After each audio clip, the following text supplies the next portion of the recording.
বন্ধুরা, আজকে একটি মজার পরীক্ষা নিয়ে তোমাদের সামনে হাজির হয়েছি। মজার বিজ্ঞান অনুষ্ঠানটা তো সব মজার মজার পরীক্ষা নিয়েই, কিন্তু আমরা একটু অন্যরকম পরীক্ষা করে দেখব আজকে। তোমরা কি আগ্নেয়গিরির নাম শুনেছো?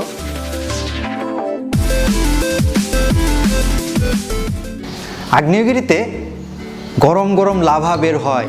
পাহাড়ের চূড়াতে মাটির নিচ থেকে গরম গলিত পদার্থ বের হয়ে আসে পাহাড়ের চূড়া থেকে।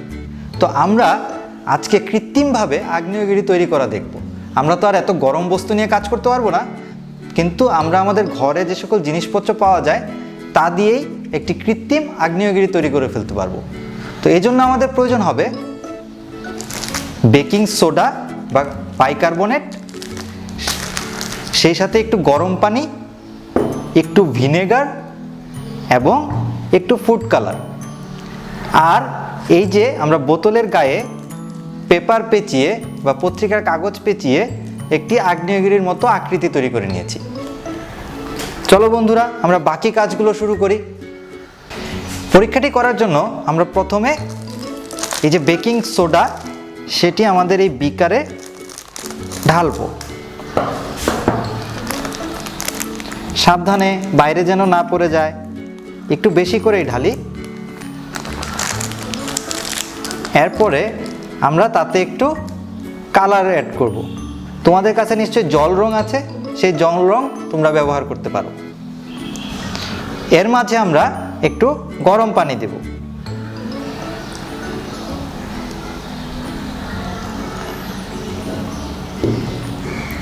তারপরে জিনিসটা চামচ দিয়ে একটু নেড়ে নেই। বন্ধুরা, তোমরা কিন্তু খেয়াল করো, আর এই কাজগুলো করার সময় খুব সাবধান, আশেপাশে ছড়িয়ে ছিটিয়ে জায়গা নষ্ট করো না।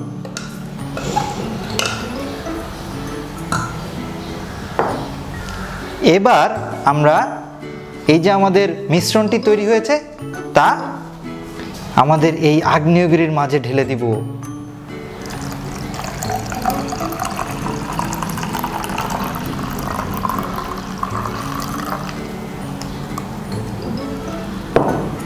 এরপর আমাদের যেটা করতে হবে, এর মাঝে কিছু পরিমাণে ভিনেগার ঢালতে হবে।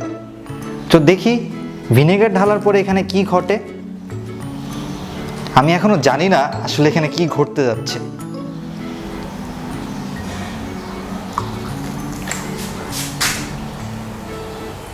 কি সুন্দর আগ্নেয়গিরির মতো লাভা বের হয়ে আসলো। আর একটু ভিনেগার দেই তো।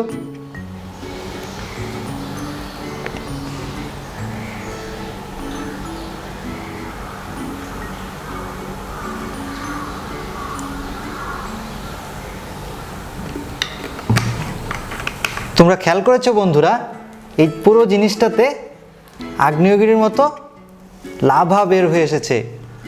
এখানে আসলে যা ঘটছে, এখানে বাইকার্বনেটের সাথে ভিনেগার বিক্রিয়া করে এই যে বায়বীয় পদার্থ তৈরি করেছে এবং এর ভিতরে যা ছিল তাকে বের করে দিচ্ছে। এর মাধ্যমে আমরা একটি চমৎকার ডেমনস্ট্রেশন দেখতে পেলাম বা পরীক্ষা দেখতে পেলাম, যা কিনা আগ্নেয়গিরিকে কৃত্রিমভাবে রিপ্রেজেন্ট করে। তোমরাও এই ধরনের পরীক্ষা কিন্তু তোমাদের বিজ্ঞান যে মেলা হয় বা বিজ্ঞান প্রতিযোগিতা হয় সেখানে দেখিয়ে সবাইকে মজা দিতে পারো। কিন্তু এই পরীক্ষাটি করার সময় আমাদেরকে সাবধানে থাকতে হবে যেন অনেক জায়গা নষ্ট না হয়। আমরা একটি টেবিলের মাঝে চারিদিকে কাপড় দিয়েও করতে পারি, আর করার সময় অবশ্যই বড়দের সাহায্য নিতে পারি। ঠিক আছে বন্ধুরা, দেখা হবে অন্য কোনো ভিডিওতে। খোদা হাফেজ।